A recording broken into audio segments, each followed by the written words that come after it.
مصر میں ایک غلام نے مسلم کمانڈر سے شکایت کی، آپ نے مجھے باجواز مارا ہے۔ کمانڈر نے انکار کیا، لیکن غلام نے کہا، میں مدینہ جا کر حضرت عمر رضی اللہ تعالیٰ عنہ سے فیصلہ کراؤں گا۔ اور وہ لمبا سفر کرتے ہوئے مدینہ پہنچ گیا۔ غلام نے مدینہ پہنچ کر عمر فاروق رضی اللہ تعالیٰ عنہ کو پورا واقعہ سنایا۔ عمر رضی اللہ تعالیٰ عنہ نے فوراً کمانڈر کو مدینہ بلاوا بھیجا۔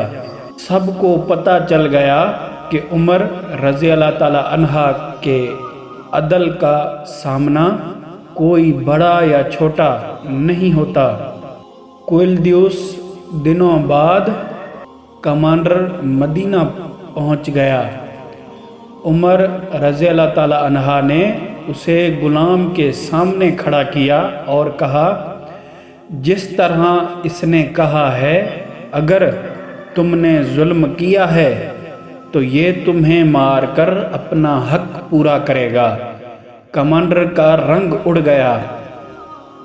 عمر رضی اللہ تعالیٰ عنہ نے غلام کے ہاتھ میں چھوٹی سی چھڑی دی اور فرمایا، مارو اسے، کیونکہ اسلام میں ظلم کا قصاص ہوتا ہے۔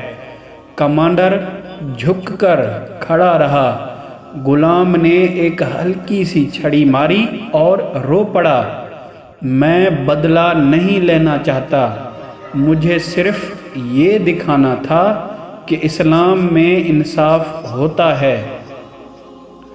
عمر رضی اللہ تعالیٰ عنہ نے کمانڈر سے کہا، لوگ آزاد پیدا کیے گئے ہیں، تم نے کب سے انہیں غلام بنانا شروع کیا؟ یہ جملہ دنیا کے لیے عدل کا سب سے بڑا پیغام بن گیا۔ غلام خوشی خوشی واپس مصر گیا اور کہتا گیا، مدینہ میں ایک ایسا خلیفہ ہے جو ظلم برداشت نہیں کرتا۔ اس واقعے نے پوری دنیا کو ہلا دیا۔ دنیا نے دیکھ لیا کہ اسلام کا نظام عدل کیسا ہوتا ہے۔ یہ تھا عمر فاروق رضی اللہ تعالیٰ عنہ کا وہ فیصلہ جس میں حکمران بھی عوام کی طرح لا کے سامنے برابر تھے۔ اگلے ایپیسوڈ میں ہم دیکھیں گے عمر رضی اللہ تعالیٰ عنہ کا بنا گارڈ کے شہروں کا دورہ اور عوام کی نگرانی۔